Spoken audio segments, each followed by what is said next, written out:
For the first time ever, you chose what we will review. So it's your fault.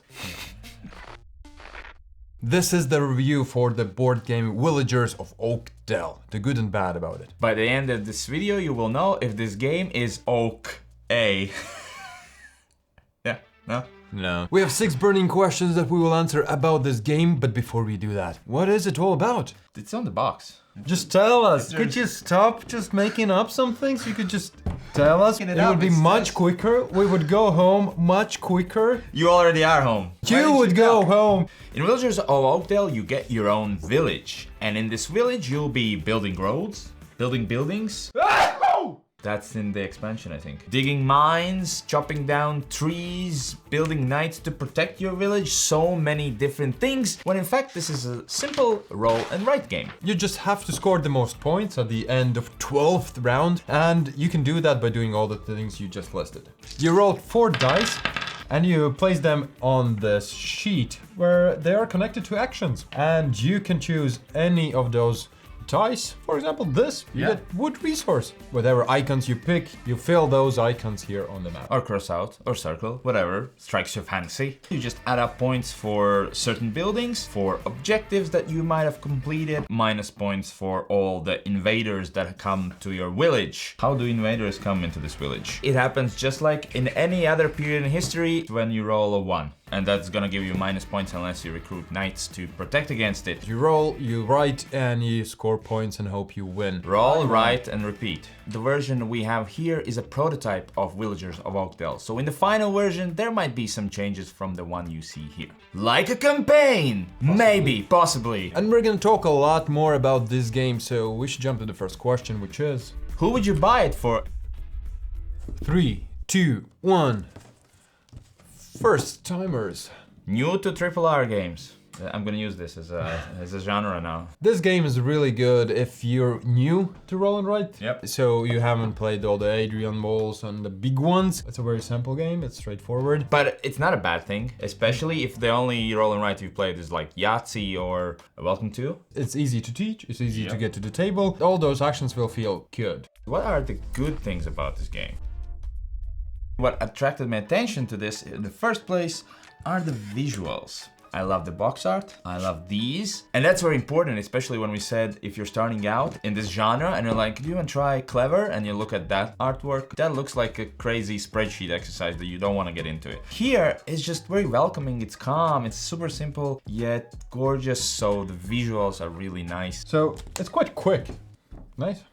Yeah, you roll the dice and just write something. But all it takes like less than 30 minutes to play. It's quick, it's simple. I would teach it and show it to somebody who hasn't played a lot of board games. I mean, we do go, oh man, Hadrian's Wall and 12 Inscription, but teaching those takes longer than playing one game of this. Hey, do you like roll and writes? Let's check out.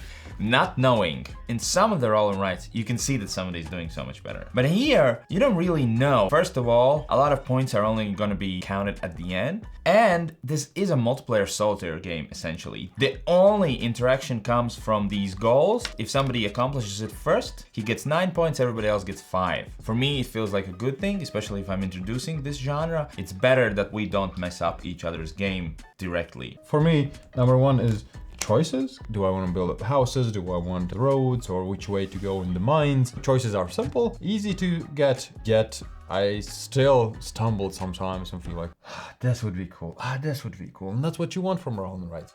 Why this game might not be for you?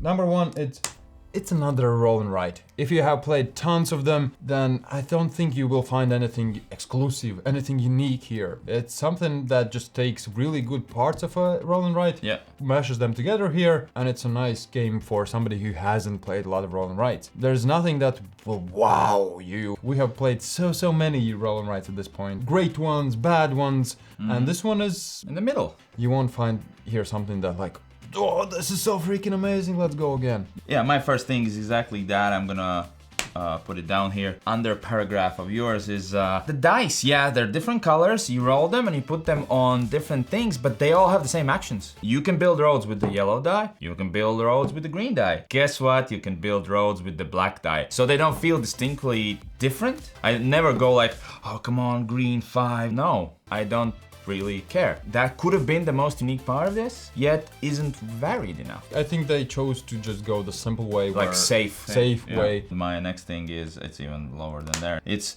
nice and calm, and maybe too calm for my taste. I'd like to have like events that kind of, whoa, now that everyone has done that, like a green building blows up. Maybe that's too harsh, but you get the idea. The only thing right now that is kind of bad that happens is rolling ones, and it's just all the games I've played, they pretty much so fill up slowly. It's always gonna happen. Good news is, since this game is not out yet and it's going to crowdfunding, when you're watching this, some of this might have changed, and then you go like, suckers, you played the inferior version of this game. How long is the honeymoon? 2, 1.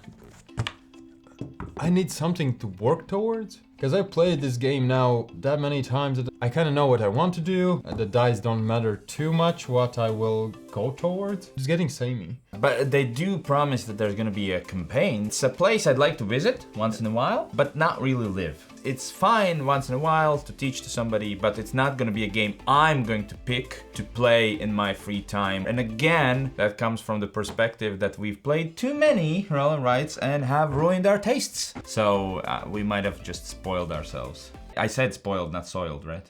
Stop looking at my pants. They're fine. 3, 2, 1. 3 Sisters. Oh. That's like the next step after this. But there's also dice selection, where you roll dice and see kind of what happens. A lot more options, and I wouldn't suggest that playing for the first time. This is a really good for the first time, but a really good chunky game that I really enjoy. Welcome to, which I feel is similar weight level than this. It does not have dice, but it has like 3 decks you flip cards from, and then those become combinations of actions and numbers. And you essentially are building suburban living area with houses and pools. Also looks nice, and it's also very accessible, nice looking roll and write. Okay, you ready? Yeah. 3, 2, 1. Good for a start. Okay, Dell. It is okay. It is okay, Dell. It's in no way a bad game. I really had a good time playing it with somebody who hasn't played Roll and Writes, and I enjoyed playing with them, but there's some juiciness here missing to have higher rating. But for the audience that this is meant for, I think it's good. I would play it if somebody would want to. Perfect game to pull out with non-gamers and just quickly introduce, because explaining this game is super simple. If you're looking for a roll and write that is perfect for beginners, or you want to try the genre but don't want to be, you know, overwhelmed, I think this is a perfect thing to start off with. I hope you know if this game is for you, and we'll see you next time.